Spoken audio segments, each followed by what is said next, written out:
to be back. Well, one, Tony Gonzalez, who made this video. Let's give him some love. 8 years ago, J-Dub Productions. Tony Gonzalez was a beast. First of all, we made it. I made it to Thanksgiving break. My cam is here. What's going on? Yeah, hey. I don't think I'm on their good list. I don't think many people are on their good list. I don't think they care for the professor too much. So be it. But yes, it's Thanksgiving week today. In California, I know Midlife Sports Cards Greg, he had this week off. We worked Monday, Tuesday, so made it. Hell yes.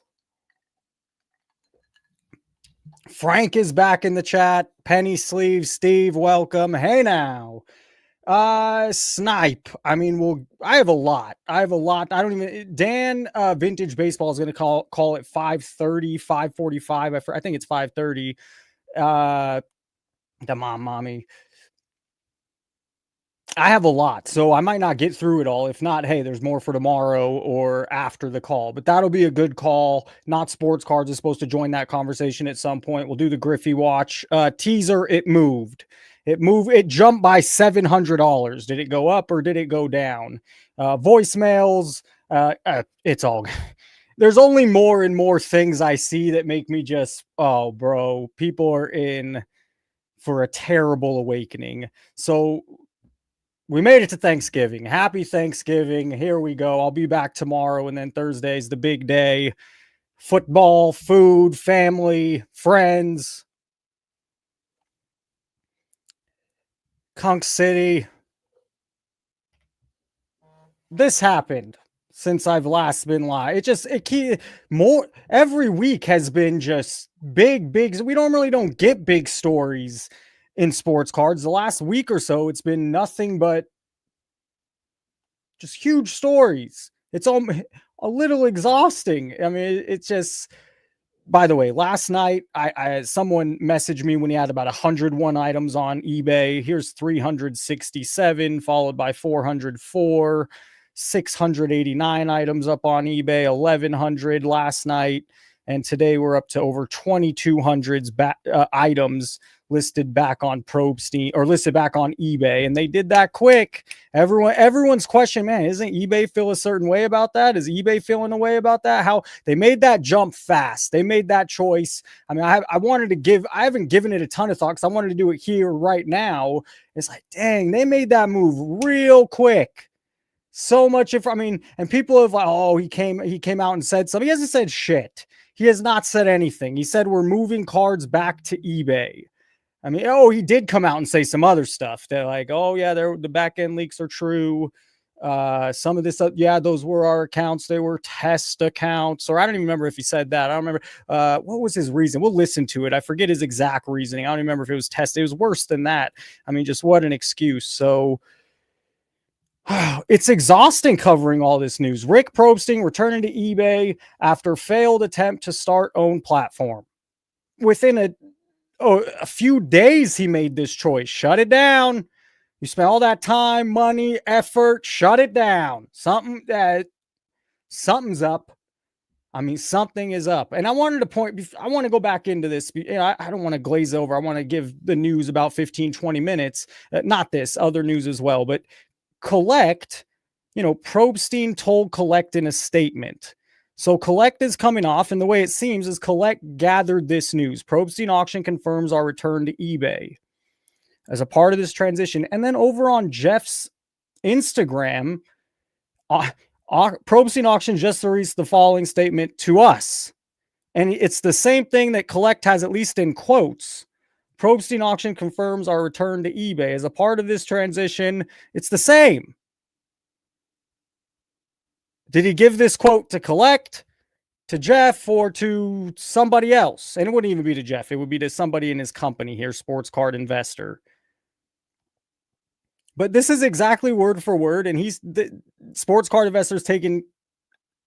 Literally, they're saying the quote was to them. They didn't even put it in quotes, by the way. At least Collect understands to put it in quotes. Secondly, that Probstein told Collect in a statement. So how many people did he give this statement to? Or did he give it to one and another copy? I don't know what the hell happened, but it's weird that they both are saying us when it's relax. You don't all have to always be the one. Don't always have to be the break in the story. But this is a crazy story. The Probstein thing is a jump right in. The Probstein thing, this was what was released. I'm sure you've seen it by now. I mean, I'm sure. And in what video is it? It's this video right here. This dude's a Pokemon guy. He called Probstein. You might have seen this by now. He's had a conversation with Probstein, and he tells us all about it. And one thing Probstein says is, yes, their names, their phone numbers, emails, all this was taken by who it was open in the back end. That sounds funny. Bitter, full name, phone. He says apparently the secure credit card numbers and things like this, they did not get exposed. Who the hell knows? He shut it down quick. Honey Bunny 123 made, I mean, I know you've already seen this, but it's just incredible. Over 11,000 bids. Even if in test mode, why the fuck would it have 11,000 bids? And there was another reason he gave. It was even weaker than in this. What he gave to this dude, Catch 'em All Collectibles. What he told him on the phone, at least according to this guy, was that it was not as even believable as test accounts. I can't remember, and we'll watch it later. But Honey Bunny, email, Probstein 123, it's just all weird. It's all weird. And I don't want to beat this to death because you've seen this by now. I mean, this is not the first time you've seen how crazy this is. And there's just no accountability. He moved all his stuff to eBay within a week.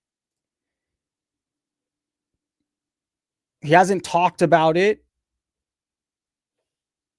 And it's fucking weird. I mean, and this is coming off. The happiest guy right now is P. Ryan should be doing a dance. Hey, everyone's now, turn your attention, please. Like, you know, hey, P. Ryan's doing a little dance right now. Focus is off.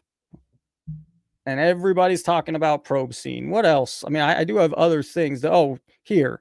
I mean, this is just, first it's defensive shill bidding, then offensive shill bidding, then bidding on your own card. I know he went on with Junkwax Hero, and I have not watched that interview yet. I heard it was pretty good.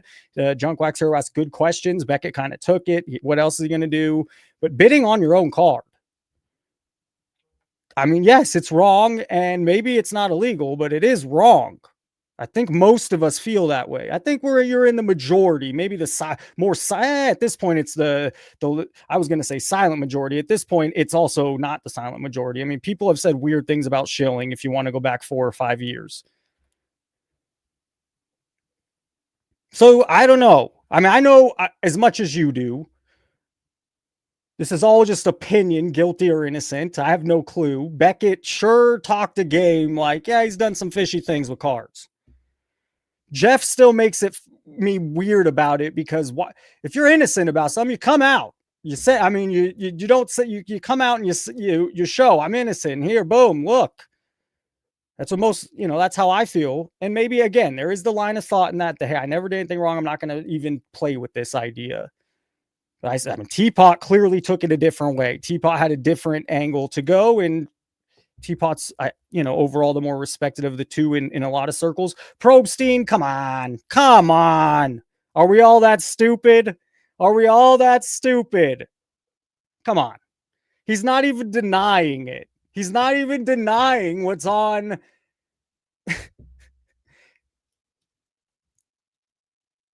I can't wait to hear what this guy has to say. And then P. Ryan, easy. I know nothing. I'm going to assume he's bid on some cards, done some funny things. Just in the conversation, him and Beckett, maybe just a bad conversation to have recorded. I don't know, but that's probably, it sounded too easy to talk that way. And that's how we talk. And I don't know, it was kind of weird, but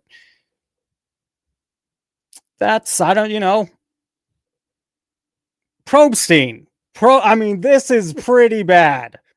I don't want to watch the video right now, but I really wish I could remember what Probstein's, maybe I'll check chat, but I really wish I could remember. This guy had, he called him and Probstein had a conversation on the phone. He asked him, he didn't leave it at that. He did ask about this site, did ask about the accounts, and Probstein admitted they were his, according to this dude. God, I don't want to fast forward because I don't remember exactly where it is.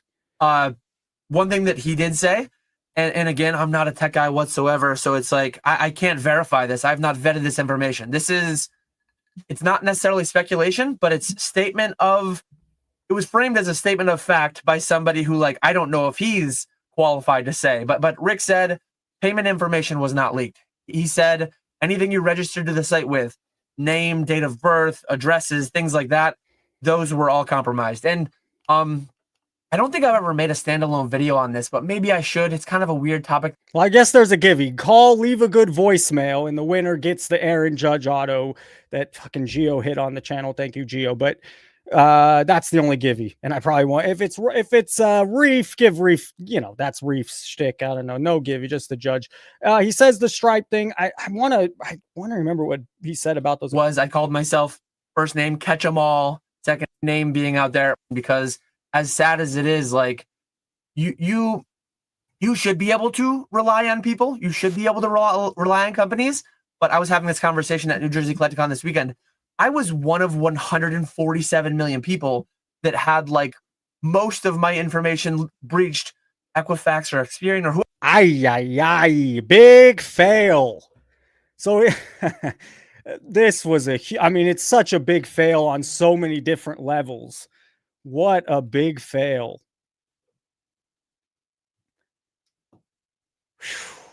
Whoever that was, the data breach back like 15, 20 years ago. My information has just been locked down.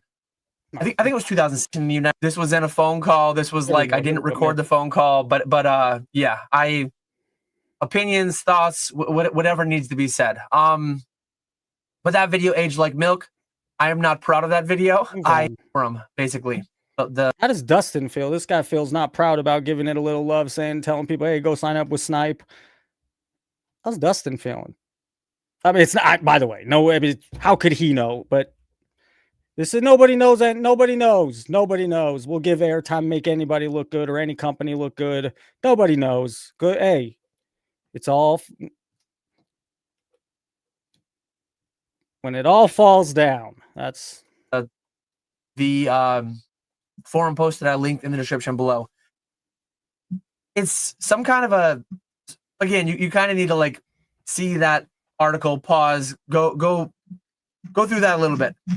But the implication was that is interesting. Dustin put out an apology video today, so he felt a little about it and felt it was the right thing to do to put up apology. Again, he couldn't know, but a lot of that's why, I hate the sponsors. Go get sponsors, but vet your companies.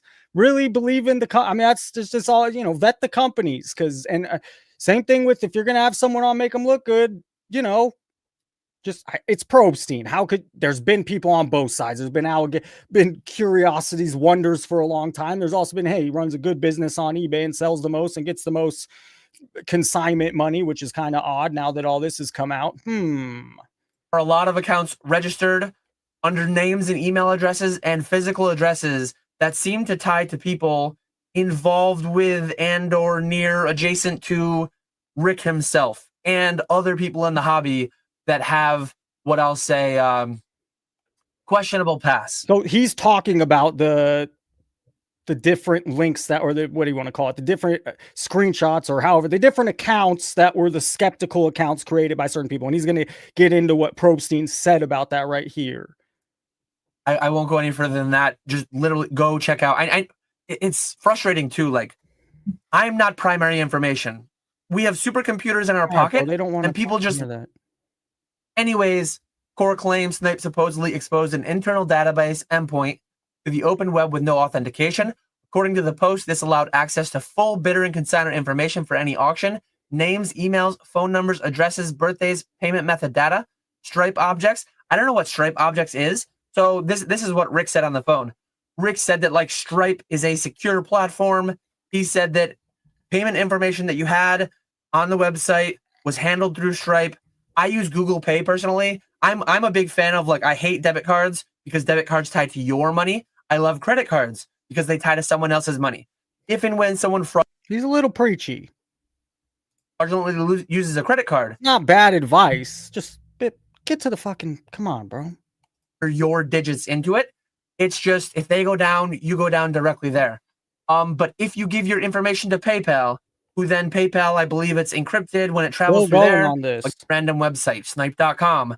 I don't believe Snype sees your actual don't know for sure, but it sounds like payment information was not compromised. If you were paying with ACH Who to your bank knows? account, it shouldn't be. But like, do your own due diligence. Talk with somebody who knows what they're talking about on that. And keep a close eye, as you always should be. Keep a close eye to your credit card statements. Keep a close eye to your bank account statements, or any thing that's not you. Sorry, I'm not supposed to say. But another layer to this, yeah, as I said, fucking hell. And I brought this up. So here it is. Finally, I asked him about the data breach, and he said yes, data was breached, but not payment info. So anything non-payment, yes, it's all out there. It's all out there. People have it. It was available for several hours, as far as I understand. Because yeah, going to the E4 thread, there was a time where like a certain screen was said, hey, I think if you go to snype.com right now, there's a certain, there's still this screen. This is good. This is actually let me share this screen really quickly. But this screen is still here. This is just not true, because it says, thank you for your patience. We'll be back shortly. I have it on good authority from the owner himself that they will not be back shortly. But yeah, again, not a tech guy. While this was live, you could like go in. You could do like hacker stuff. You could. So what he's saying is, while we could all go to Snype and see this, apparently people were getting into the back end. Go in and you could see everything. And it was up for a while. I mean, it was up for quite a while. Days. While this splash page was up, whatever they call it, using someone else's terminology. So this was up for several hours, and people were still actively accessing data. People were scraping out all the bids, all of this, all of that. And again, I don't know how that works, but as of right now, I think they finally closed it. Like hours later or a day later, they closed in proximity, all that stuff. Accusations of many accounts that you're probably aware of. There were very serious accusations of shill bidding. There were very serious accusations. Say it again. Been hung up on. If I went like, you were this, that, I just asked them. I said on that E4 thread that you're probably aware of, there were very serious accusations of shill bidding. There were very serious accusations of many accounts existing that were all bidding. If you're just joining us, some people just said this guy had a conversation with Probstein. He's asking him right now. Finally, we got to it.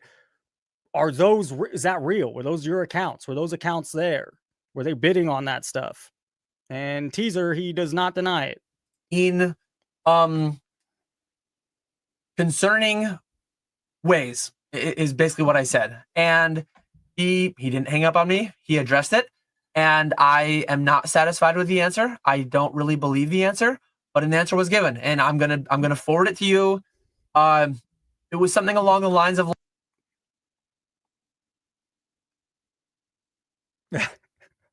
like, yeah, Snype was more like Snype did not work as we intended it to, as we thought it would work. No auction was, auctions were ending. So auctions were ending. I was getting emails. My credit card was getting charged.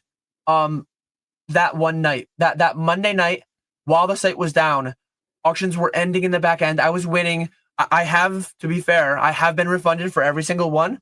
I pulled that up, and I was charged for like. This is me on live, so I'm not gonna. This is not a live, it's a video, but this guy's all over the place. Jeez Louise, keep a freaking. Let me finish the. I want to. Hey, now I know what it's like to hear me talk, but I want to hear what you had to say. And then boom, $20,000 plus worth of wins that weren't real because the website was down, but somehow they didn't have the ability to stop them going through. But what he said, and I guess I'm just gonna say what he said, and I'm not really gonna say legal reasons, all that stuff. Judge for yourself, await future developments on his, await a potential investigation maybe years down the line. I think things like that can take a real long time. And I did do some posts in the E4 thread. So if you care to have a little bit more comfort or a little bit more, and because it was so broken, because we were actively. Now he finally got to it. Jesus. He said like, well, no auctions ever actually really ended. And because it was so broken, because we were actively troubleshooting things as it was going on, there were a lot of test accounts that we had that we were experimenting with, essentially. And that's what was said. Again, I've never deleted the video, and I never intend to. What did he say? Never delete a video. want to put myself in that situation. I'm not a tech guy. If I were a tech guy, given the answer that I was given, I would go and I would look at timestamps. All right, we heard what we needed to hear. These are test accounts. 1,700 bids in what, a week's time? Created on the 5th of November. Dang, isn't that pretty close to a great song? I don't know. $122,000, 2,400 bids. They're just test accounts. Fred Murphy, Rick Probstein email. It's just a test account. And why? In that, maybe, I mean, someone really wanted to get him. They'd create this account. Does he really have a Rick Probstein at atomicmail.io?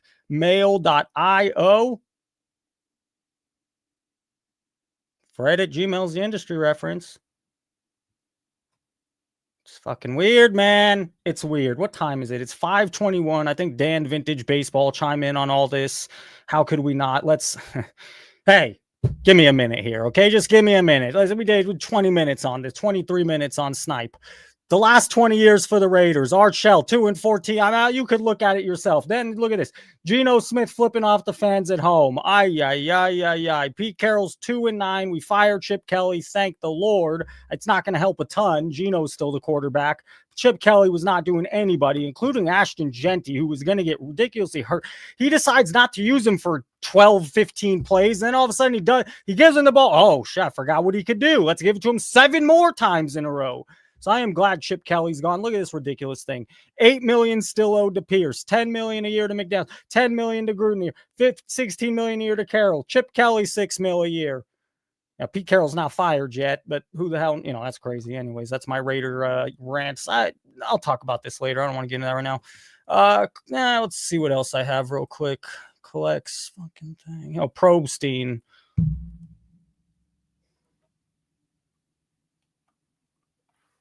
Come on now. Hey now. Gee, oh my goodness. We made it to the Thanksgiving break. I'm pumped. How many items? 2,300 items overnight. Less than 24 hours. What's up, guys? Marco Murillo here. Today I'm at Circa Resort in Las Vegas in front of Lucky Box, the mystery box vending machine. Today we're pulling a sports card. This is the box. Let's see what we got. Well, it's also bad. The Probstein thing's bad on so many levels. He leaves eBay to start his own. That's a big failure. Not only is it a failure, none of the auctions went through. He had to deal with that whole mess. And not only is that a failure, people were getting in on the back end and exposed all this weird shit. So what a terrible, terrible. Not good. Not good. Look at this stupid thing. This is at Circa here in Las Vegas at the Circa Lucky Box. It's probably his damn machine. Who knows? That was the fakest reaction I ever saw in my life. No way. No way. What is it? Come on. What the heck? This guy knows nothing. Damn. Tell me you don't know anything about cards without telling me anything you don't know about cards. All right, all right. Where's another one? What do they say here? Someone was giving him crap for it. I just watched another video where a guy pulled a Jordan card out of the same machine. They get paid tonight. Do it for free. See what you get. Good luck, brother. Good luck. Let's see what we got. Raiders. If it's a Raider jersey, man. Fucking Shador Sanders on the road. The Browns quarterback, rookie, has not won on the road. 17 quarterbacks in a row, up and down. It was one of the longest streaks, if not the longest streak. A rookie. They were 2-8. They didn't even put up a fight. It wasn't even close. I'm glad I sold those tickets. No, I think that'd be awesome. Oh, no, it's great. Hey, if you're in town, Lucky Box at Circa, don't buy, don't play, trust me. And they think this is going to compete with the blackjack table, with craps, with all the slot machines around. Maybe if your 16-year-old kid begs you enough.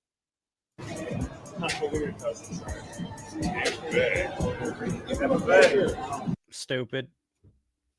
Dan's Vintage Baseball, I'd assume, is calling in soon. I'm curious to hear his take on Snipe. Okay, I saved these. I starred these. I want to, so why no phone numbers for Fanatic Collect is my question. That got me, okay, that's kind of weird. The only way you can contact Fanatics Collect is by using their email app. They don't have to respond to the emails, and 99 question mark, I don't know, of the time they don't. Their AI app is a joke. They don't answer.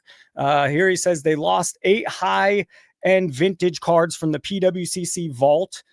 It took me 6 months to find out. The only way I found out is by calling the Tiger Police, if I said that right, police department. Fanatics Collect is running that place like a criminalization. They have absolutely no integrity. They have no shame. So interesting.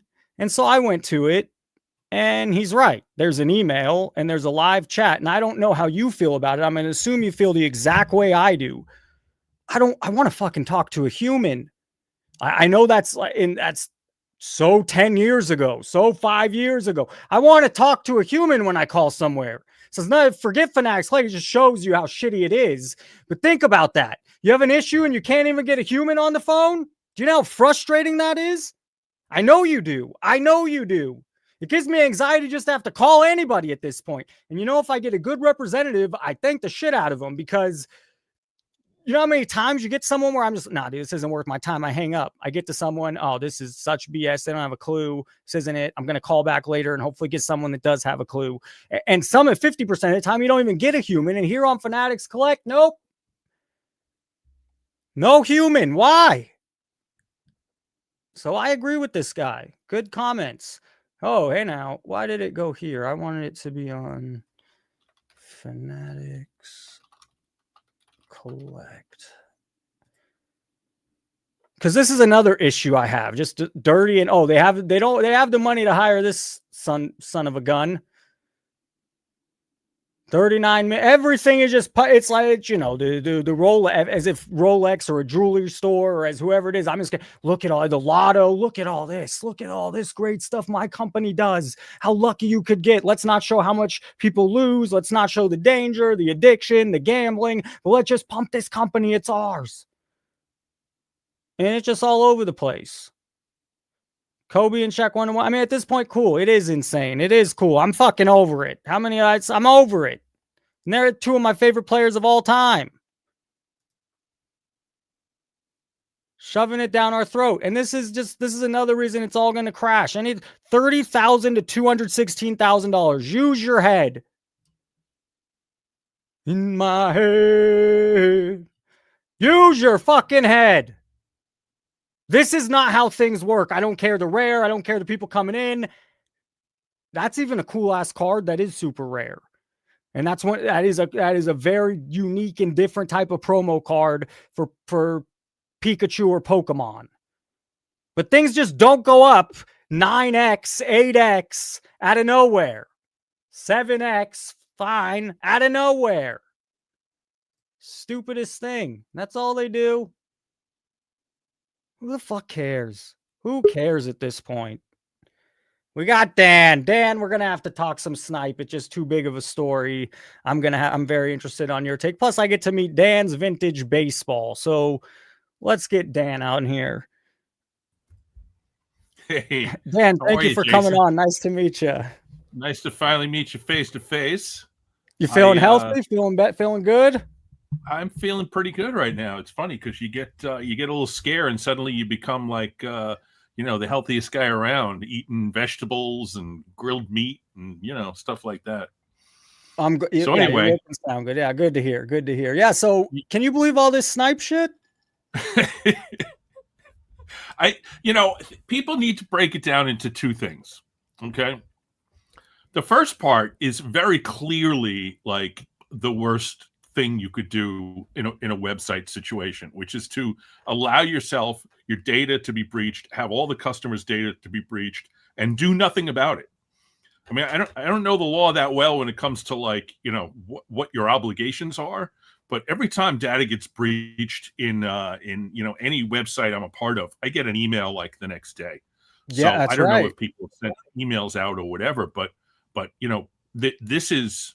he has obligations to all of those people whose data was breached, and that's like the very clearly the big problem. The whole back end sniping, all that kind of stuff. I am absolutely fascinated to see how that works out, but that's part two. Part one is that they screwed up so royally when it comes to getting hacked and leaving people's data exposed that, like, they have to do something. They have to do something about it. You can't just, say, oh, well, I'm closing the site and I'm going back to eBay and that's the end of it. I mean, you got to do something. Those people have to be notified. He went quick. That's something I thought about today as I was doing this. He went over, he moved out of that fast.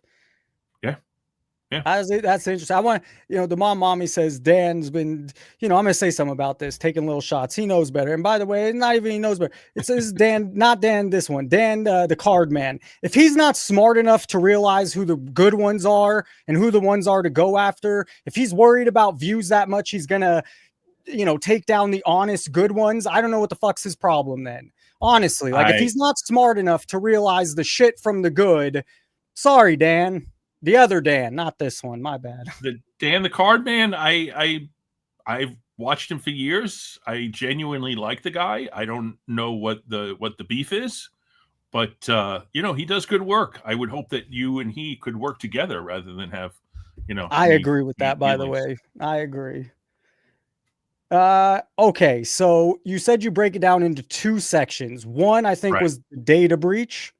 Right. And the legal obligations there and just, allowing people's data to be exposed and doing pretty much nothing about it. But the second part, of course, is the juicy part, which is all this, accusations that he and, other accounts shilled tens of thousands of bids. And honestly, I think that what he, was it what's it, Catch 'em All, the Pokemon guy, Catch 'em All. That's right. Talked to him on the phone, and I think Probstein actually admitted that he had set up all these accounts. So he's making admissions, and that's like the first thing you have to not do if you're in his situation. Keep your mouth shut. Only talk through these sort of generic lawyer speak press releases like the one that went out to Collect and elsewhere. But don't talk to somebody who has a microphone. And this guy, people trust this guy. He's believable. And I don't have any reason to doubt what he's saying. I believe everything he said. In fact, he said that Probstein was going to be releasing a statement at such and such a time, and he was pretty damn close to that time. So this guy, Dan, I think his name is, has proven to be accurate and reliable.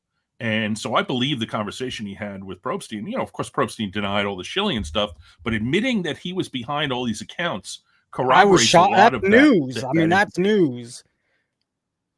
Yeah. If I was his lawyer, if I was Probstein's lawyer, and he went on and talked to some guy with a microphone, I would be livid. I would be absolutely livid. And so, what are you doing? Why are you saying this? And I don't know. Is there going to be a investigation into him by law enforcement? I would hope so. But the one thing that Probstein has going for him with regard to law enforcement is I think he's in New Jersey, right? That sounds. I'm honestly not 100%. Someone in the chat will know, but I think that's right. Yeah, I think he's in New Jersey right now. The feds in New Jersey are a complete cluster. Like they're dysfunctional. So it might be a situation where, just out of pure incompetence, the feds aren't able to track down what fraud was committed. But it's one of those things that it's a public thing. It's got notoriety. You would think that they would want to start investigating it, but we'll see. We were going to talk about how things to move forward from the last P. Ryan story and Beckett, and it's like now that's almost old news. Almost, it's just totally amazing how things just move. Yeah, I was on 6 shows in 1 week talking about it, and now it's old news. Yeah, I mean, is Shilling going on? Is there just it's probably going on a lot more than is talked about up until this point now. I have no question in my mind. Jeremy Lee said there's a little bit of shill in everything. So Mike asked a good question, and Dan, I don't know how you want to say this, but how does Probstein get out of this? Well, like I said, one thing is that they don't end up doing anything because the people who would be in line to prosecute him are dysfunctional right now. The other thing is, it's not in New Jersey. This would definitely be a federal investigation. So it would be the District of New Jersey. Northern District of New Jersey is completely, like I said, completely dysfunctional right now. I don't even know who the U.S. attorney is there. They've had people going bouncing back and forth. But how does he get out of this? Let's say he gets prosecuted. The number one way that anyone gets out of any federal, ramifications from committing federal crimes is to give up other people. And Probstein has been in the business for decades. I'm sure he has plenty of things to tell, plenty of stories to tell, and it would be interesting. If you recall, now people don't know this, but Mastro cooperated with the feds. Mastro gave up some of the other guys in the case, and that's why his plea was about a year before his sentence. They kept adjourning his sentence because he kept cooperating, and eventually the guys who he cooperated against pled guilty also. But this is what happens often in federal courts, that whoever's first in the door is the first one to talk to. My question, and the few people I've talked with, as you mentioned, it feels like law enforcement should look into this. How does that? I mean, it's awfully. It seems worthy enough. Well, it's an unregulated industry that needs oversight. So that would be something that the feds would want to look into. It's enough money. If the numbers that have been thrown out there are correct, we're talking about an attempt to defraud people in the millions of dollars or tens of millions of dollars. It's a person with a public profile. So, I mean, it seems like if I were a federal FBI or the U.S. Attorney's Office, this is the kind of thing I would want to look at, because, it's I think it's probably good for public relations to say, look, this guy cheated in it. Mind you, these are allegations. I'm not saying that anything wrong took place, but let's presume that shielding was taking place on the level of what this data show. You would want to do a prosecution in a case like that because it's great public relations. It's not a high profile figure. He's not famous, but he's famous within a certain category of people. And then you have, like I said, you've got the money. There's a lot of money involved. A data breach is involved. Internet security. I mean, there's a lot of aspects to this that would make it attractive for law enforcement. So are they going to do that or not? I don't know. I don't have connections inside that office other than to know that right now they're kind of a mess. Another question. You mentioned Mastro. Did he end up giving up people? I think you said, did other people go to jail because of that? Well, I forget the guy's name, but there was another guy, Mastro only did like 20 months. Another guy did like 5 years. And I think Mastro probably got a reduction in his sentence because of the other people that he gave up. So, and their sentences were higher because they didn't have anybody to give up at that point. It's like first person in the door gets the best deal. What? Yeah, okay. I also feel there's just, I might as well do it now, but there's just, this Cade Cunningham went from 23,000 to 54,000 in a matter of 6 months, or, these Wemby to, I'll talk about those later. Stupidest thing. A $38,000 card. I even like this guy. He's a fun player to watch, but a $38,000. It just, to me, it screams insanity, and something Shilling or something weird is taking place for this shit to happen. Propaganda. I don't know why. That's crazy to me. And I'm not picking on Cameron Brink, but it's just crazy. Yeah. Well, and I know you live in the vintage world. I know. I'm in the vintage world. I'm part of the vintage vibe group that you described a few months ago.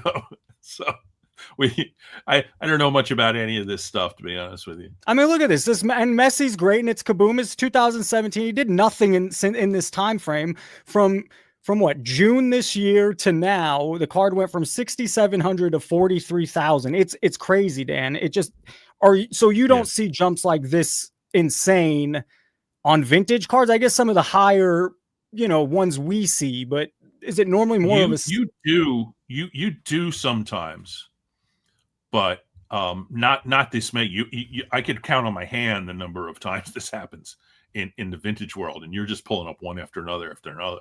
It's I crazy. think Yes. it's much more prevalent. 76 grand. Do you know what great vintage card you could go get that's hold value forever? This guy's a rookie. And I love Jackson. He's on my dynasty team. That's insane. Oh, did Dan freeze out? Did I freeze out? What happened? We'll see if we can get Dan back. Am I still here? Are we still here? This shit's insane. I hope Dan does call back. He froze up a little. I'm not sure what happened. Are we still live? Are we still here?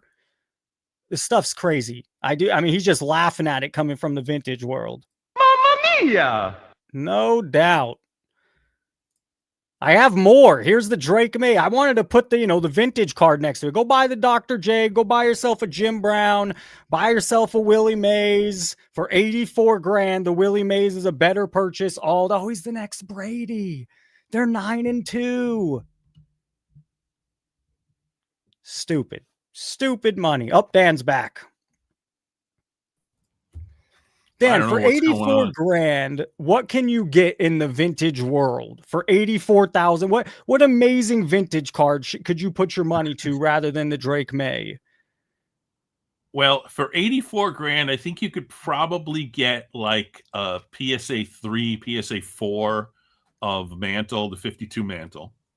A real nice, a high appeal, mid to lower grade version of what that. Would something, not to test your knowledge, what would a Sandy Koufax go for? What grade could you get a Koufax rookie, do you think? And I'm putting you on the spot. So my guess is like an 8 would be like, yeah, damn. Yeah. I'd have to go back and check, I'm not playing in that ballpark. It's just something weird. It's something funny. And, one of the guys I talk to, he's not a content person. He's very into, runs some group. Anyways, he, whenever I tell him this stuff, mystery packs, it's a gimmick. He doesn't even give it because he's in the vintage world. He just simply it sounds like a gimmick. And I mean, it is. Well, do you know the news about Arena Club is going to start doing vintage repacks? How do you guys feel about that? All the cards are now going to rise in price all of a sudden? Well, I personally, the vintage people that I associate with all think it's kind of funny almost, but in some respect, it's kind of cool because it might actually make it easier to get rid of some of the stuff that we don't necessarily want anymore. I don't recycle my cards very often, but I do have on the fringes stuff that I move, most definitely. But it's I don't think there's a market for it necessarily. Vintage repacks. It doesn't seem to be something they're hoping to pull the modern people, the people that are playing, and just I could hit a big card in vintage too. I think the way they're looking at it is it's literally slot machine plays. They're just looking at instead of seeing the rolling, you're seeing a card, and they're just going to sell it back and buy another and sell it, and play the game. And I think that's that's my guess. And so now the vintage is just another game for them. It's another, look, you get to see some older players now. And I don't think it's a long-term, their competition is heavy. Gambling is not a uncompetitive space. And breaking was the thing a couple of years ago. Now it's all repacks. So it's a whole, it's a what do you call it? It's a sort of an open market at this point. What is a gripe, or do you not pay attention to what is a gripe you have with sports cards, or take it the other way? What's something you think's going on that's great right now in sports cards? Oh, you're not gonna be like me for saying this because you had this whole thing about the content. I think YouTube content is in a golden era. That to me is like there's so much stuff out there, particularly in the vintage vibes world, as you call it. It's we have so much going on, and there's so many different things happening. And there's like now going to be a new meetup in Philly, the Philly show in December. So we got the Strongsville, we got the Philly show. Always the East Coast. Always. We had a meetup at fucking- Shriners. The National has a whole bunch of meetups. So the vintage world is really in a golden era, I think, in terms of content. So that's a good thing. My gripe, I think it's getting gripe- better. Golden era is a little. We got room to go. We have room to go. True. But my gripe is that people do not appreciate how bad the shill bidding has affected prices. That comps are a fiction. You know, and I think that's a pretty out there opinion. And I'd add on well, to that. It's not just shill bidding. It's also these flippers doing deals and somehow, wanting only more. But the shilling seems to be a big part of it. It's bigger than it seems like auction houses don't. And Boston Art kind of put out that thing where auction houses don't even care or at least that auction house he was talking about. They don't care if you even win your own card. They just want the commission of the sale. Yeah. Buyer's premium, REA is now 23%. So they're getting a quarter of every card they have in their entire auction, which is insane. What is the average, or what's a good percentage? Well, there are some that are as low as like 12 and 13%. I would say, 15 to 18 would be what it should be. But 23 is kind of ridiculous. I don't know the exact numbers on some of them. I don't have any paperwork with me, but I think Brockelman for a while was at 13%, and that was the best. I think CIA is low. I think it's like 15, maybe. Oh, that's a good question. Recon Willie. What did he ask? The crack and resub has killed pop counts. I think that's absolutely true. Am I on over at your do I happen to be on over there? No, I hear no more echo. It's gone. I had we were going to talk about, ways to help fix shilling, but it seems like something that's come out and there's more, press on it over the past few weeks is they all have it in their rules that some of their rules don't seem very fair to the average customer or ethical. Well, there's a few thoughts that I've sort of, and I'm some of these thoughts are not mine; they're other people's thoughts. Chris McGill had a great suggestion of putting together a group of people from various backgrounds to rate the auction companies. I saw that. Have the rating of the auction companies affect the weight that a particular comp gets when it comes to comping software, like for instance Card Ladder.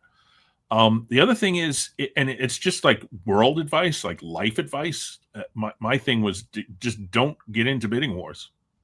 Be able to walk away when a card reaches the number that you don't want it at.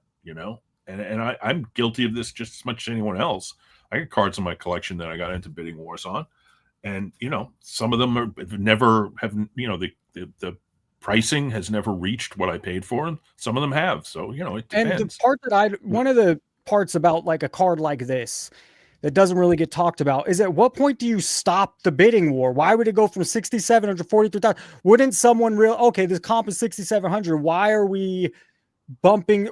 At what point do you bail from the war? I feel like way before $43,000. I don't know that those were two good faith bidders. You could get two people going back and forth. Okay.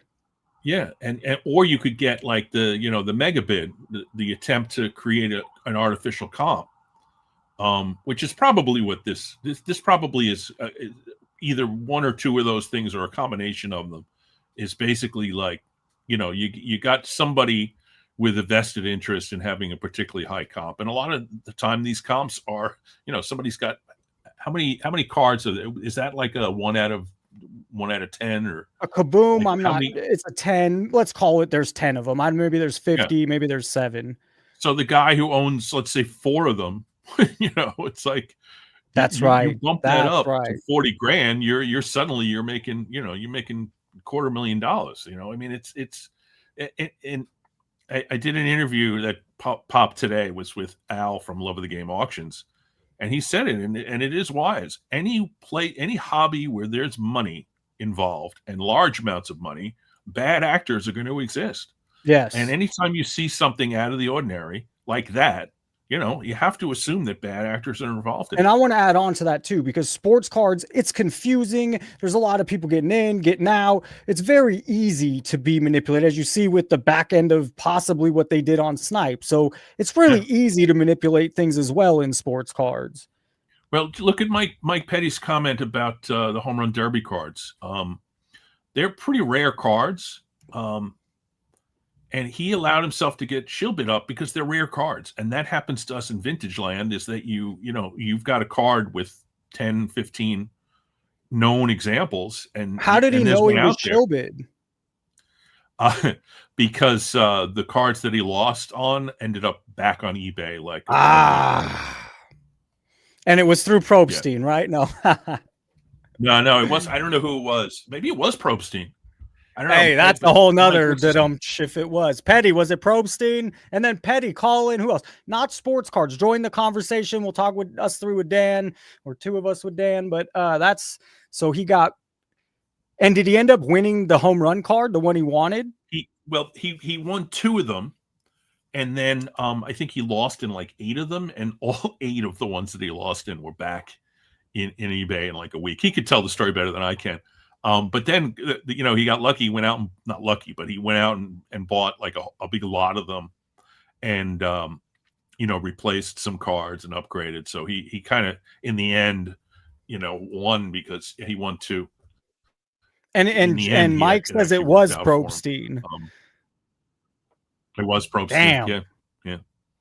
What do you know? And there's a lot of, if you go read Reddit or forums, there's a lot of people saying, "Oh, I won a card. It got canceled for no reason, and then it was back up on Probstein." That's odd. But what were you gonna say?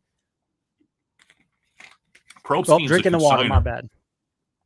Probstein's a consigner, so it's possible that Probstein had absolutely nothing to do with those shill bidding of the cards that Mike Petty was involved in. It could have been the original consigner and also his friends or whatever. But this is the vintage world is not immune to price manipulation, and that's a good example of it. But there's I don't know if you know what Crackerjack cards are. Back in the of course, from the red ones from 14 and 15. They've gone insane over the last like 2 or 3 years price wise, and I've come to the conclusion that it's because a small number of dealers have hoarded them. And hoarded the cards and then just raised the prices. I mean, they're relative. They're pretty rare, I would assume. They're very rare cards. Very rare. A couple of them I have, they're like pop 30, pop 40, pop 60, whatever. So they're not total, right? Total of that particular card, yeah. But not great. That whole okay. Yeah. It's pretty small, but like it's not like 3 or 4. Sure, sure. But it's the same thing. It's like you've got people with moneyed interests doing things that are not positive for the consumer. So hoarding and raising prices, it's a monopoly essentially, and or an antitrust almost in a way. So Mike Petty, why don't you call in? Let's have some fun. Yeah, and I think Not Sports Cards is going to join as well, hopefully. But Petty, Petty likes it when we schedule. I should have Petty prefers the schedule. So maybe next time I'll have, if you're willing to come back, we'll have both of you guys. Maybe even Orlando. Let's get the 3 of you on. That'd be something else. Yeah. Well, I should say that Mike Petty was on a live last night for about 2 hours, so he might be a little. Oh, that's right, with Greg, right? Midlife Sports Cards. Yep. That was entertaining. Yep. I thought that was a good live. Yeah, no, that was a good one. Yep. Okay, let me ask you another question, and don't shoot me for this.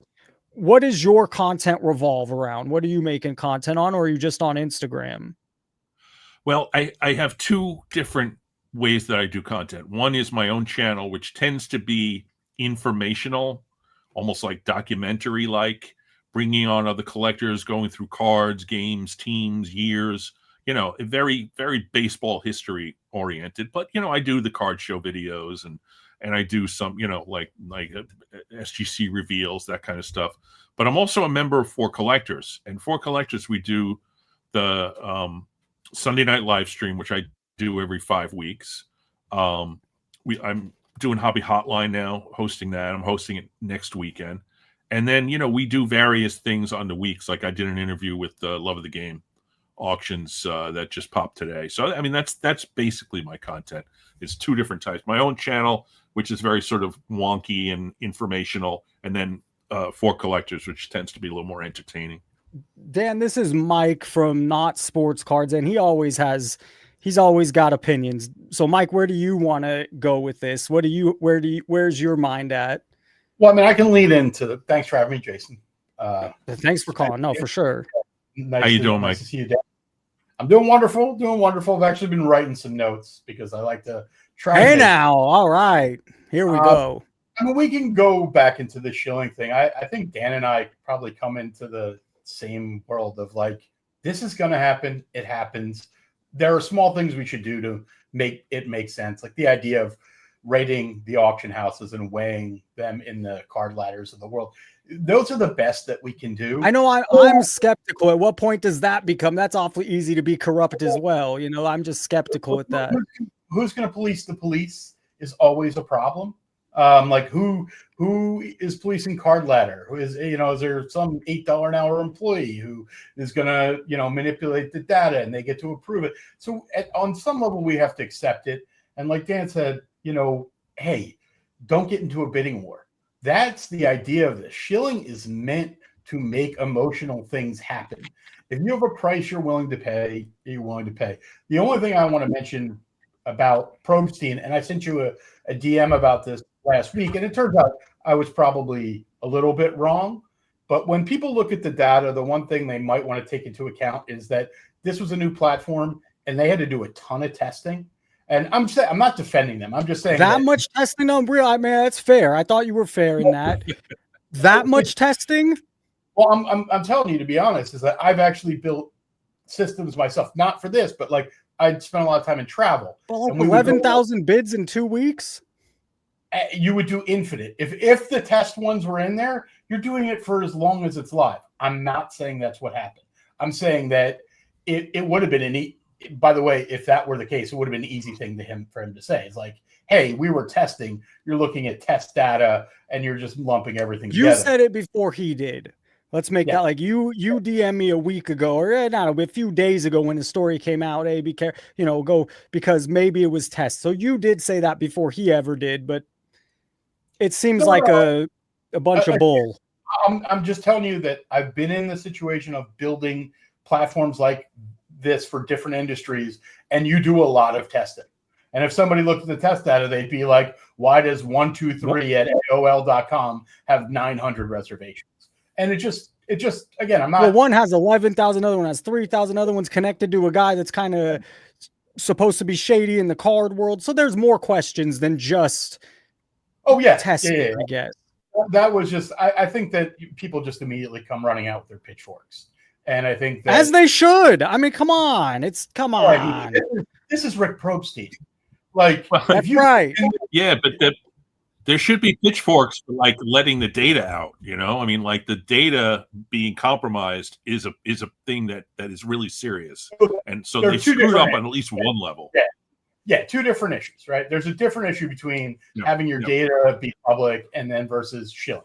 That's my thing. It's like, I'm not defending this guy, but my point was, hey, let's wait for everything to come in. Yeah, and the other side is like the old when the snake comes into your house and you take him as a pet, and then the snake bites you, and you ask the snake, "Why did you bite me?" He's like, "Because I'm a snake." And I think that's a little caveat emptor with. Well said. With any of these things. It's the frog and the scorpion is what it is. And it's a great analogy because this is who we thought he was all along. We are who they thought we were. Whatever the hell, we are who they thought they are. I don't know what the hell is that. Believe them. But it's interesting, Dan. There's a topic that is of interest to me that I would like to bring up with you because I'm looking at the display behind you. and I'm seeing you have at least 50% SGC cards behind you. Yeah. And it's more actually. Quick pause. Let's hold this out really quick because I want to say this. He's right. Nothing ever happens. John, you're right but it also hasn't been talked about like this. It comes up and you haven't seen a lot of different creators or channels talk about it like they are today. So I do think it's good. Is it overkill? Is it too much? Sure. So sorry about that. Go ahead, Mike, because you were segueing into something good. We get sucked into the fun drama. Like, it is a little bit of a, soap opera with this stuff because it's just tales that go on. And nobody actually wants to talk about the existential threats to the industry. Yeah. And I think shill bidding is not an existential threat. It's a, superficial on some level. It matters, but it doesn't. But again, back to SGC. Wait, what? You can't just gloss over that part. What do you mean it matters, but doesn't? I disagree with you. Well, it matters in a sense that, like, yes, cards can get inflated and people pay a little more and this stuff. A little more? I mean, you see these prices are stupid. It's not a little more. But that can be argued into different levels of, like, if you attribute 100% to shill bidding, sure. I was having a conversation with a close friend about this. I'm like, what do you think? What's real? What's not real? And the answers were, we think money has come in from Asia. We think there is more FOMO. Sure, but it doesn't explain it all. No, it doesn't. And they're shill bidding. But it's, by the way, money's been coming in from Asia. It's not new, I mean, they've been pushing it for a while. It is in high. Listen, these are all subjective. That's opinions. None of these are a way to. We don't have objective ways to doing any of this. To say, hey, do you know that the amount of card collecting dollars in Asia on the high end? Okay, let me ask you. Let me go back to the shilling. Yeah. No, but don't you? I mean, I just want to ask. If a card does get shilled up, it's not one card. It affects that player's other cards. It affects that player's current card. It has a ripple effect more than you're kind of saying. If you let it. Well, no, because this is the first time we've really disagreed. I've always thought, okay.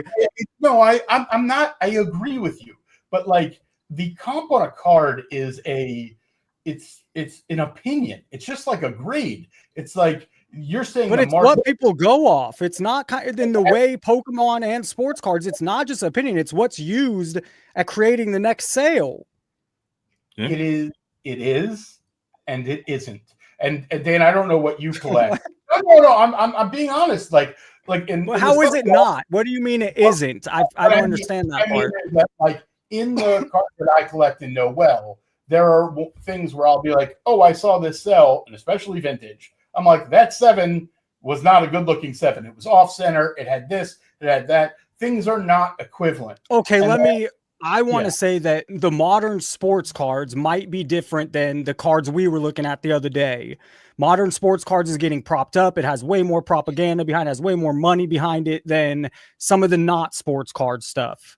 Well, even high-end vintage, I think they're, like, if you're talking about Cade Cunningham, like RPAs. $40,000? How silly. I agree with you, but that's a different topic. When it comes to sports cards, it is about hype, it is about potential, it is about how much these people are talked about on TV. There's no arguing statistics of saying this player versus that player. That's not how values are determined. They're determined by excitement, the level of FOMO. Even on the You're giving it way too much credit. I agree with you there. It doesn't mean a card goes from 4,000 to 64,000. That's weird. It's not just at some point they see those people that you're talking about have some sort of, limit on their bank. Those people you're talking about have some sort of logic. They see it's a $4,000 comp. Why is it going to 64,000? It's insane. Eventually those people would say, now it's up to $6,000. It was a $4,000 card. I think we're going to stop now. Again, I think that if you're a logical human being, you treat this differently than if you're emotional. I think people want to make more. I think people are doing it on the back end more than you. I think they're creating new comps. They're shilling stuff. They're trying to make money, and it's not the bidder. The bidders are smarter than that. They have a pocketbook. I think the amount of people that are interested in the collecting versus the making money part is the differential, meaning that the people that are complaining, for the most part, are mad that they're not making the money. Again, I agree they're shilling. I just think that there are so few people who collect purely for collecting. I don't. I like to collect, and I like my cards to appreciate. That changed in the past 5 years. Yeah, true. It's all money signs now, but before it was you actually had a nerdy little hobby you loved, and now it's changing into this Bugatti style stuff that's so stupid. Heroes changed. I don't think it. I mean, I collected in the '80s. It was still, we wanted the Mickey Mantle 52. It was $5,000, but it was still you. I mean, I collected in the '90s. I just wanted to open a pack, get a Kobe, get some rookies, put it in my collection. That's most kids, I think. Then, but I think there's a combo of it, and but again, wasn't trying to go too deep in this. I guess my feeling on shilling is we should do things to stop it. It's hard to stop, and that personal responsibility in this instance is probably one of the biggest things that we could utilize to say, hey, I'm going to. You're giving the people too much credit that they're going to take themselves personally responsible. Well, is that what did I misunderstand? No, but it's like wax is too expensive. Hey, let's not buy it for a little bit. Let them sit on it, and then we'll get to buy it at the prices we want. I know, but when they sit on it, they have people they move it to. And Dan, go ahead. What is your take on all? Tops just put out what did Tops put out something and it's sold out, and it was the highest price of all time. It's sold out in like 10 minutes. Yeah. Like people are going to keep buying wax. But yeah, but who bought that? People that want to sell it, people that want to open it in breaks, people that want to try.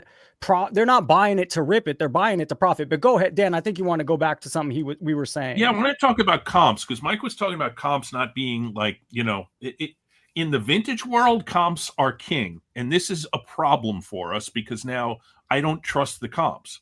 But if you see like let's say a dealer gets like 50 cards put on his table, and you got to price it out and figure out what the offer is going to be and give 80% of the comps or whatever. This happens at every single show. So you see VCP. Okay, we know what this one is. We know what this one is. And then they add it all up. And that's how cards get exchanged from walk-ups to dealers. So then that dealer then takes the comp, puts the price on it, or puts himself a bigger price so he can make some money and or leave a little room.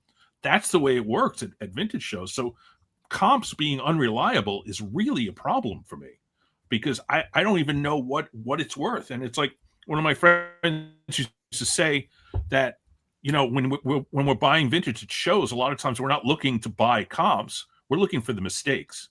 We're looking for a dealer who hasn't picked up on this card having gone up a certain amount or put the wrong number. We're looking for mistakes in essence. Or at this point, I don't even know what a mistake is anymore. Yeah, by the way, sometimes I just gloss over this. Everything you're saying, I agree with. It's not saying that I don't agree, but there's a difference between a regular comp versus these Cade Cunningham $40,000 comp or the Kabooms or things where you're like, we know they're overpriced. Some of the things you're talking about is like, this doesn't make sense. This is whatever, a 1956 maze. And it's good to say. I mean, it's good to. I'm going to shout it from the rooftop. It's ridiculous.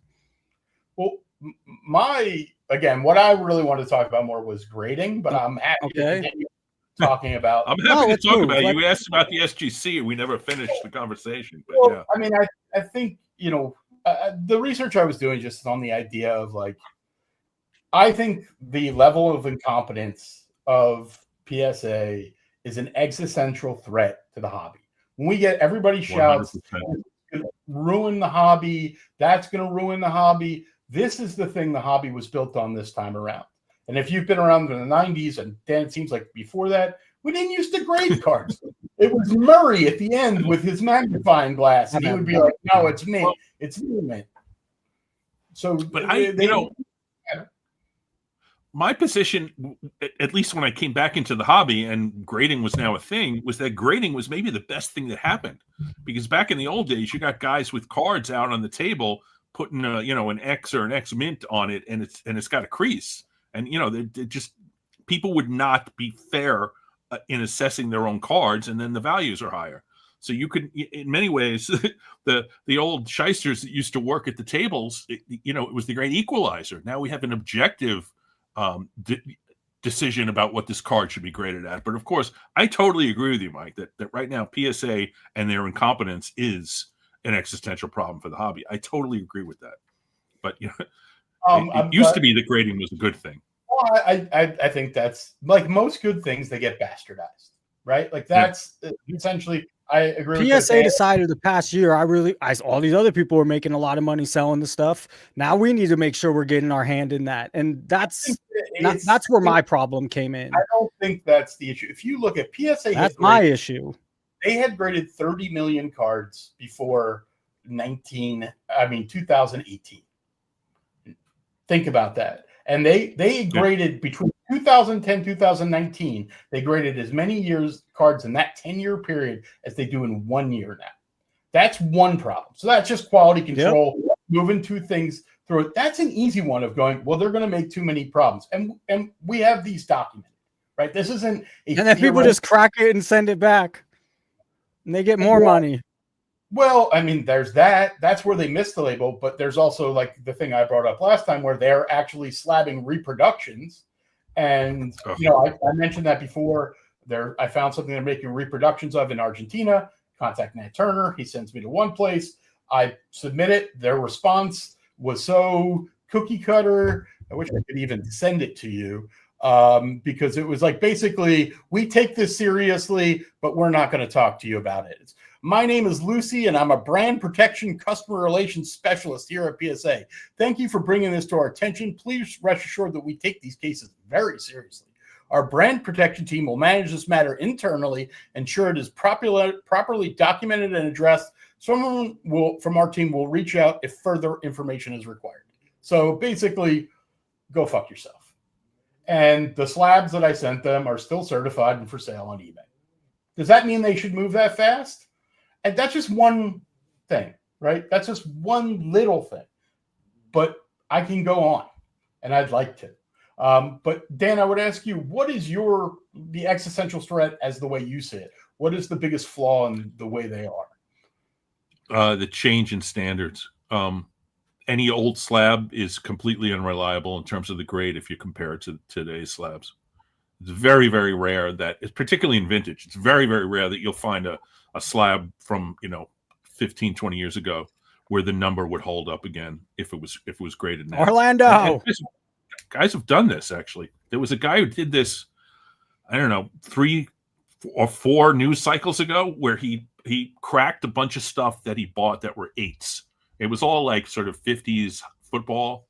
And he sent them all back in, and they all went anywhere from 8 to 6 to 5 to 4 down to 3. He proved that PSA standards have changed, and it was really an eye-opening video. But I mean, I can look back here and I can see a 4 in an old slab, and I look at it now and I'm like, this is never a 4. If I cracked it out, it'd be a 2 or a 1. And that's the grading standards having changed completely throws off like a lot of what PSA is about, which like the set registry, which is a joke at this point. And it's one of those things where you can't put a comp on a card if the grade doesn't match what the card really should be graded at. This is my point about when we're getting into the shilling and the comps, is that if it's built on a house of cards to begin with, that's the foundation of where we're at. Yeah. Can I answer this comment? I'm sorry. This comment, Marcus EYU5. It's a good thing they're working to improve and tighten their standards. Right. Great. But what do you do with the thousands and thousands of cards that were graded incorrectly from like 10, 15, 20 years ago? What do you do with those cards? The hobby treats them as if they're the same as the cards that were graded last year. And they're just simply not. So you can't comp a card where it looks completely different and the grade doesn't stand up. So that's the problem. Not that they're getting better at grading. It's that there's an entire legacy of cards that are misgraded. And Mike, before you guys want to mention that you asked his and yours and mine, they're all different. So PSA's got problems. Yeah, exactly. I would tell you that, but they're worse. This is my point, is that they are like, if you look at PS, grading is at the key of what has caused this boom. It's what everybody wanted. Without grading, we're not living in this world. Every card that you're putting up is like you. No, it's more fancy. Yeah, it's about the grade or the number. But the other thing that, what Dan's talking about is that these older slabs that exist is like, I'm old enough to remember when people had driver's license with no picture on them. Like, and Dan might remember that too. But like, so that's what we're taking slabs that were made in 30 years ago. And so imagine taking a driver's license that was made 30 years ago and saying that this is authentic and it's right. And that you can't do. And that is prevalent everywhere. The Lighthouse label is 8 years old.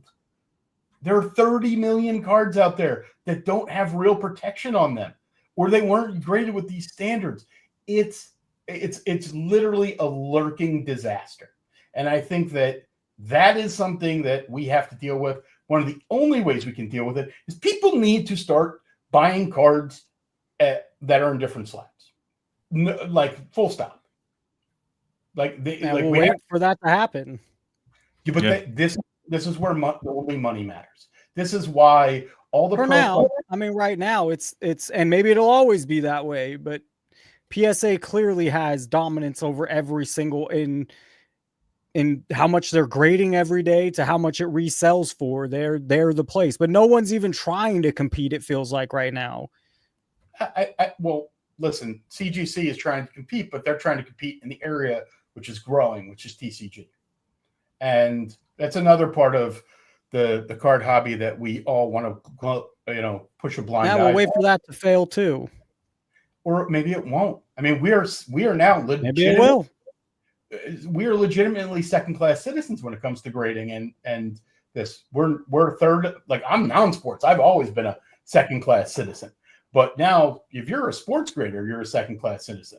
And, this can just continue to get worse. And I just think that it's very easy to get caught in the drama of the week of, Shillstein and whoever it was, Dr. James Beckett. And it's like our hobby is built on these stupid plastic slabs. And when nobody believes in these and the integrity goes away, that's when the whole market collapses. And if you want to be a part of the problem or part of the solution, it's up to you. It's just like I think of the Jack Nicholson thing from, deep down in parties, the things you don't want to talk about. You need me on that wall. You want me on that wall. It's like people don't want to talk about this because everybody knows it's a problem. And I bring up the term cognitive dissonance of we kind of know that it's a problem, but we put it and bury it away. And it's not as much fun to talk about versus evil Rick Probstein or evil Dr. James Beckett. Yeah, but those are the people that bring it to light.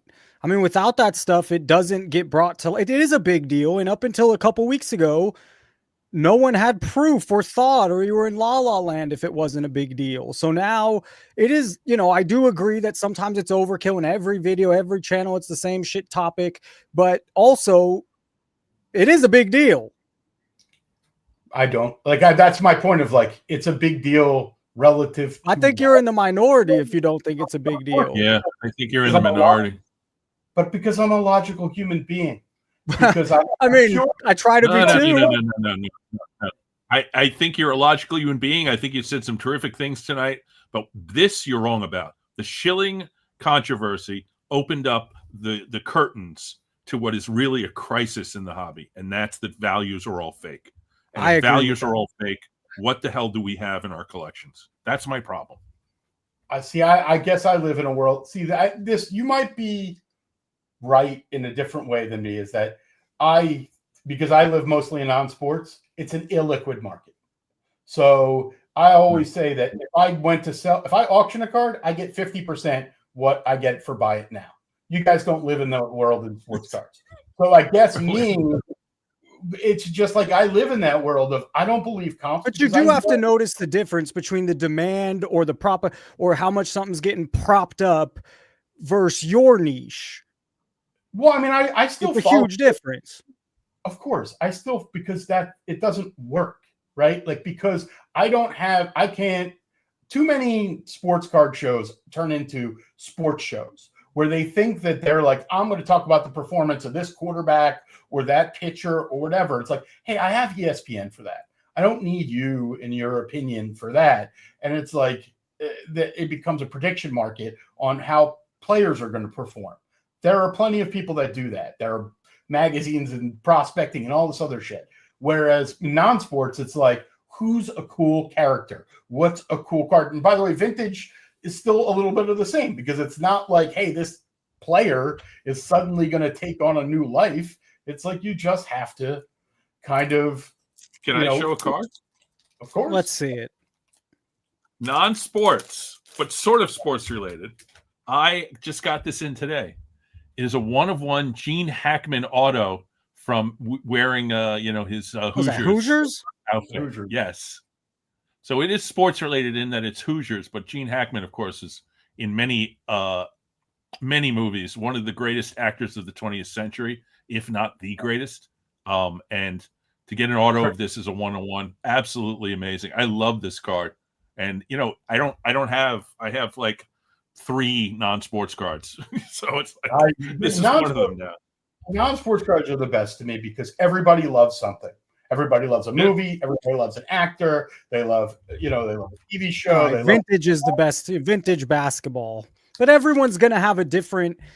We're so like nobody has the same exact. It's everybody's different, and it's surprising that some of that stuff hasn't picked up more popularity.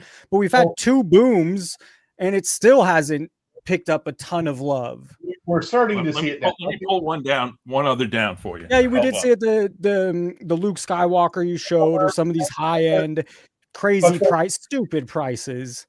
Yeah, but the 66. All right, last card, non-sports. Marx Brothers. There you go. This is a 1934 Carreras. It's a British tobacco company.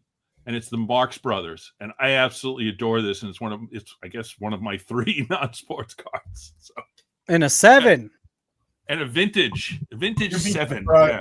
And you know how much that card is worth in Card Ladder? Is 7 of that card is worth like $40. Really? Hey, now go get yourself a cool copy. There can't be many of those. You'd be surprised, but I would pay. Goodbye. If I saw this on eBay and somebody had to buy it now of like, $200, I'd be like considering it. $40, no. Don't give people ideas. I have Bulldogs, and I love Bulldogs. Somebody sent me this. This is actually, I believe it's 1898. It's a 4.5. Yes, that's awesome. History. Yeah, I don't think it's worth, But again, fuck the value. Those are cool. I mean, you're talking about the 1800s. Right, exactly. That's something that held up all that time. That is really cool. But I wanted to mention that in the non-sports world, the Batman 1966, which is an iconic set, the Black Batman, PSA 9, Pop 13, no 10s, is at Heritage right now. It's going to break the record by 100%. Of course. But 4701 is the price on the Marx Brothers. How much are they going to prop all that up? That Batman is number 1 in the set, right? But I think so. Yeah, it's number 1 in the set, and then there's also if somebody's doing a set break. By the way, all old labels, 100%, like old original old labels. So you can take that for what it's worth. There you go. He's got his 66 Batman. Yeah, there you go. It's a beautiful set. Like again, that's what I bought. I spent my most money at the National, a couple $100 on the Batman cards because they were cool and everything else is so fucking expensive. And they were from 66. They're so pretty, the color. And so at the National, that's what I found. I was like, yeah, that's where I'm putting. And I'd like to get the set in the 7s but it's an awesome looking set, no doubt. But like I'll tell you, it doesn't mean the Batman should be $300,000, $500,000. That's insanity. But again, that's one where like we're talking about Shilling. Like I don't know. Like I'm also not worried. That's a 19. You're pointing to. I can make a lot more. You're pointing to 1 or 2 cases that that you're talking about a legendary card. There's 1 or how many in that grade? I think you said 10, maybe. I'm not talking about those cards. I'm talking about the craziness of the modern. I mean, you're talking about, it's like talking about Mickey Mouse. You can point out specific, but we also saw your Harrison Ford the other night. That was like $180. So we can pick specific cards, but it's much different than Well, I want to give you. You keep going back to a different angle where, for me, I am talking about sports cards, and majority the modern sports cards. But Dan is saying the problem's in vintage too, right? He's saying that it's getting shilled vintage too. Like, I'm not claiming that this stuff is real. So I want to give you my most valuable card. I own the Han Solo rookie in a PSA 10. It's a real 10, and I bought it for a nice price. It sold at auction at the Heritage auction for $48,000. And I was like, please. You're rich. I'm not being an asshole. I'm saying this as a point. Is that I was like, if somebody has that money, you're please picking a very specific. You're picking very specific niche card, big cards. Here's the second side of this story. The next day, somebody puts their copy on sale for eBay for $50,000. 3 weeks later, after dropping the price 5 times, they sold it for $28,000. So, what's it worth? I don't know. Is it worth? How to lose $2,000 in 2 weeks without doing anything, right? So I don't know whether it's real. And that's something I have a vested interest in. All this stuff, I have no idea. I don't, and that's like a bit what Dan's saying. Welcome to the club. But it doesn't mean it's nefarious. It does well, fine. In that specific case, you're talking about a legendary card. When it's Cade Cunningham or whoever the hell. It is kind of weird. Why all of a sudden in 3 or 4 months does their card go from $4,000 to $50,000? Like it's just. I don't know how much. Maybe I'm a little more in tune and I've followed sports cards more. I'm not sure. It's a weird thing. It's not what normally happens for decades. It's just not. Yes, the people get excited, people overpay, but not in the case like it's happening right now. I want to help your point because again, I'm not. I agree with you. I just think that we have to, as everything, don't treat it as a monolith. There are examples of where it is and it isn't. But we were talking about auction houses earlier. Dan brought up the idea of REA is now charging 23%. All these things are negotiable. And that's some of the things that we should be aware on because gentlemen, let's do a couple more. We've been going almost an hour with Dan's time. Let's do a couple more minutes. Go ahead. Go ahead, Mike. And then let's let Dan respond. Yeah, it's just the idea of if you're trying to shill a card, let's just say in the smartest possible way, where you're using 2 people who are real and you're actually going to pay for the card and whatever, there's a cost associated with it. You want to take a card that was 25 to 50. Well, you're going to have to pay the buyer's premium to do that. But if you've negotiated the buyer's premium down to 3%, okay, $1,500 to make my card worth $25,000 more, you can do it. That's why some of these things matter of can you negotiate down the buyer's premium? And even PSA. Good knowledge. Yeah, that's good. I think that's a whole, there's so many levels. So I just want to say and then I'll let Dan go is, there's a lot of levels. So to not give one because you have a different idea. Shilling is a huge problem. And I think there's many levels and your ideas sound very valid, but don't discount. There's many factors that are happening right now. And Shilling happens to be in the moment. And it is a big deal, but there's a lot of factors. Yeah. Dan, why don't you go and then we'll let Mike finish. Yeah, I feel like we've only scratched the surface of how much shilling is really affecting the hobby, I think. And like I said before, Jeremy Lee said there's a little shill in every card, and I actually believe that because it affects every shill bid affects the market. And you said this before, Jason. I think you're absolutely right. It's not just that one card that got shilled; it's every card of that player, and that see this set all the time. That year. I mean, it's really that way. I see this all the time in card ladder. If a Willie Mays card goes and the next, I'm not saying it was shilled, but it goes up $200 or whatever. Every Willie Mays card in my collection goes up a little bit, whether it's 5 cents or $1 or 50 cents or whatever. So even in that sense, they're the way that they evaluate cards, which, Card Ladder is owned by collectors. So that's what PSA uses to evaluate cards that they make offers on and that they sell in their markets and all the other conflicts of interest that they have. So there is a ripple effect. You use the word, I use the word. And I think it's really something that we haven't really scratched the surface of. So, Mike, I would hope that in your land of non-sports cards, that it's not as much of a problem. But it's a problem in my world of vintage baseball, and it certainly is in the modern market. So, Hey, Jason, Chad, wanted give to love thank to, you. yeah. Yeah, wanted to Go, thank you you a go. I'll lot go for the after. opportunity to come on. I think what you're doing these days is fantastic. You're asking all the right questions to all the Hey right now, people, and I think your channel is terrific. So Dan, you I can hope cut to that. stay in You can touch. chop that Yeah, little piece out. it was and put really that. nice talking to meeting you. Yeah, it was. Yep. I enjoyed it a bunch. And Mike, thanks for giving your opposing thoughts because it made for a good conversation. Is that all? I And want to talk Jason, more. That's not anytime you call want back me, again. Call back just send me a tomorrow. message. Call back tomorrow. Tomorrow, Hey guys, have a great night. Thank you again. Give some love in the chat to these guys. That was fun. That was a good conversation. By the way, I just want to throw out there at peak 110 on Thanksgiving week when a head to head with Sports Card Radio. That's a fucking win. To me, that is a fucking win. I will take that all day, every day on any day. The week of Thanksgiving, we made it to Thanksgiving break. That was a great conversation. Fucking Shillstein. Oh my goodness. I will take it. Let's add the screen. Thank you again to Dan and to Mike. Dan's Vintage Baseball. He's part of 4 collectors right here. There's his face. There's his mug 2 times.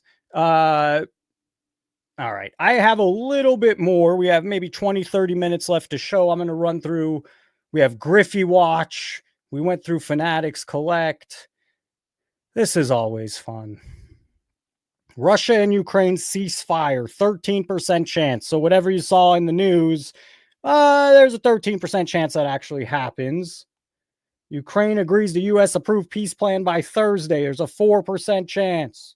Don't count on it. Oh, what did I say? No chance, right? It's all of a sudden Epstein client list released in 2025, 10%. Well, the files in the client list might be different. AI is still your leader. Ooh, Jensen Hong is really catching artificial intelligence for person of the year. And I really don't think AI should win. Why not Pope Leo? And I'm not even religious. The Griffey Watch. It went down $700 since last week. It went down. There was a spike at 4,700 after. Okay, this is the moment. Let's do the last 6 months. So it's going up and up and up. Yeah, 6 months is better. Oh, how about year? There you go. It's going up and up and up. All of a sudden in summer, goes from 2,700 up to 4,500 in a matter of months. That shit's not how it works. It's just not how it works with a card that there's 4,300 of. This is funny. 100% it's funny. And now we have all this funny news coming out. It reaches 4,600 late October. That's when Shilling stuff starts to happen. Down it goes. It tries to get propped back up again. Hits a high of $4,750. And the week after, because we're going to take a look at this card every week, it's down to $4,000.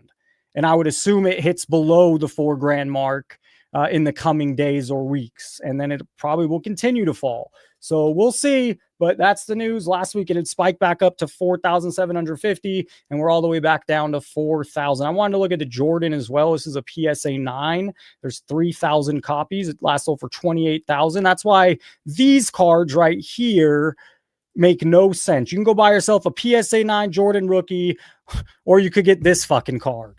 Or you could get, Joe, I still think these cards are at 2024. Is this going to have long-term value? Right now, it's cool. Right now, there's some money. He has so many cards to compete with, especially why wouldn't you buy his rookie year?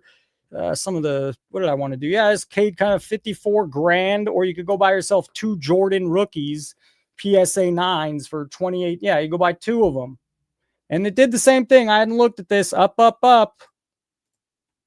Up, up, up, same time frame, June. Fucking weird. Up, up, up. Hit a high of $33,000, and it's now $28,000. The first time we've seen it go down really in the week that we've been following. So it's now under $30,000. How far will it go? Will it go back over $30,000? We'll take a look next week. What else? So let's go. This is a good one. We'll end strong. We need audio. 29. Cody. By the way, to chat to the petties of the world, and maybe you're watching both, to Frank and Greek Okie and Schwigs and Rhonda and Ziggy's here, I see now. Stone Collector, Fresh Prince, all the others. Ruggs needs a big shout out. Philippe's always here. If I said your name wrong, sorry. Who else? Mommy was here. So in Orlando. So hey, it was fun. This was the way to start the break. I got 5 days off. We'll be back tomorrow at 5. It'll be a smaller show, I assume, with Thanksgiving week. 2,000, it's like $30,000 box. Call your mom, call your grandma, call your sister. A $30,000 box. You're genius for opening this. And there's not demand. It's demand for breakers breaking it. This product doesn't ever hit 30 grand if there's not breakers breaking it, selling it to you, pushing it to you. It's live action. You just need one whale. You just need one whale. Bellinger.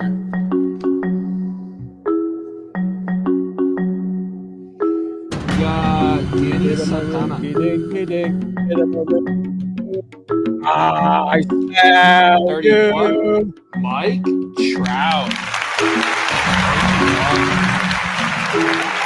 Rugs, you and me think a lot alike. I gotta say that. You and me think a lot alike. Oh, we got voicemails. Kenny after hours. What is the boringest video? This is what we did in $30,000 box. Congratulations. Like you got screwed.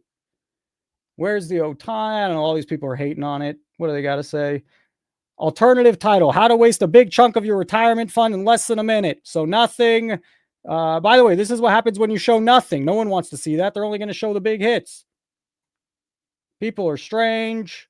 This is what's killing the hobby. Every one of my local shop owners sees it coming. You can't charge us for a box when you have chance to hit a card that's worth so much. Stupid. What did I want to do? Something I wanted to do just now. At what point are you just, oh, Kevin Durant's first signed Rocket cards are here. Who the fuck cares? On it. First of all, this guy's played for every team under the sun. And just at what point do you just not give a shit? I don't care. Oh, that's the one thing. Let's talk about how stupid this is. These are supposed to be, these cards are limited to 0 copies in existence. Well, they look like they appear to me. They look pretty fucking real to me. -1, -5. Stupid. Stupid. What did he say? My friend, gimmick. Gimmick. So which cards are going to be the ones? This one, the other 5,000, the other million that you're banking on being the ones? Nope. How long? Hour 40? We're winding down. What do I have here? Oh, started time. All right, we can go back to Snipe for us. I mean, that was the big story. Happy Thanksgiving. We made it. Fresh Prince, thank you. Voicemails. Let's do it. Win yourself an Aaron Judge. I don't think I have a voicemail. Oh, well, let's talk about this and then we'll do voicemails. Jerry Rice is a saint, huh? Jerry, I'm going to go off a little here. Jerry Rice, NFL Hall of Famer, and his wife donated more than $667,000 to wife. But be careful who you donate and what you donate to. Because a lot of the students throw away the food. They don't even want it. It's disgusting. It doesn't taste good. It's sugared up. It's not good stuff. In Japan, they locally make it to school. The kids participate. Why the fuck doesn't that have to happen here? So yes, he wiped out some school lunch debt. Well, let me tell you, they're just throwing that shit away anyways. Little inside baseball. They're throwing the food away. They don't want it. It's gross. It's all corporate. It's all monetized. It's all disgusting. And yes, it gets into my hobby of sports cards, something I know, I love, and so I talk about it. But it happens in a lot of other places. And yes, the education system, yes, the food gets thrown away. No one wants that dog slop, not even the kids. All right. Voicemails. 10 billion Pokemon cards were printed last year. Look out. It's going to last forever. Professor, you want to claim that P. Ryan isn't shilling?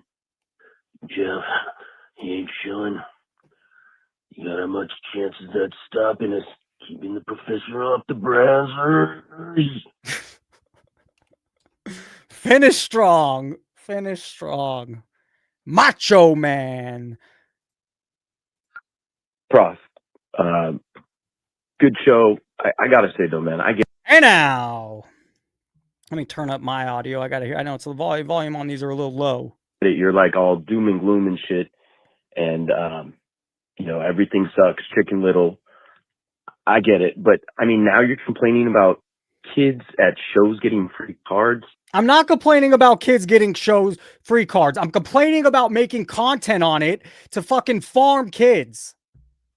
To farm that you're a great human. That's where it's make all the content you want. If you want to give out things, leave it to yourself, especially when it's, oh, look at me, I'm giving them to kids. It's a fucking emotional manipulation. There's a reason. I don't care if they're a good guy. Oh, that's what they're doing when the camera's off. Then don't put it on content. You only release so much content, and more than half of it features kids that you're giving free shit to. There's some game going on. So I don't care. You know, I hope kids are at the Pokemon shows. I hope they're at the sports card shows. There's two, they're not mutually exclusive. You could do nice deeds and not put it on camera. But God forbid, that's not good for their business. Dude, I know you're going for the shock jock. Zero shock jock. It's how I feel. And it's the truth. And you know what? There's other people. I read social media. I read how other people feel. Other people feel the same way. It's not just me. And maybe I don't know what percentage is which, but I'm not the only person that thinks it's kind of fucking lame. Give them away. Give all the cards you want away. Create your next business customer, but do it off the camera. Like, let's push the envelope, baba booey and all that shit, fa fa. Slow it down, though. I mean, kids getting cards, you're going to complain about that? Dude, not a good look. Shut your damn mouth. Well, I'm going to say it again. That's how I feel. It's all emotional manipulation. Do you think, oh, what a great guy. What great stuff he's doing for the community. What great stuff he's doing for the fucking hobby. What a great soul. Get out of fucking cards and do something better for the community. Do something real for the world. How about that? They do it to make themselves look good. I give cards to kids every fucking day. You don't see me, oh, I need to make sure everyone knows I'm such a good person. Oh, I need to make sure I create my next customer. That's what they're doing. They're creating their next customer. Am I wrong? Hey, good voicemail, terrible take. Hey, Prof. Kenny P here, brother. Hey now. Instead of all this negative shit, I got a positive story. I was just thinking today of a great memory I had back in 1992. I had a really bad cold going into Christmas time, and my dad bought me about 20 to 30 packs of Topps baseball. And when you open the packs, they had the scratch-off ticket for the Topps Gold winner cards. And we would put the blanket over our heads and put a light under it, and you could find where you could scratch off for the winner. So once we did that, we did about another 100 packs over a couple weeks. And that's just a great memory I have of collecting and having fun and being with my dad, enjoying that stuff. So that's a positive thing. All right, everyone, take care.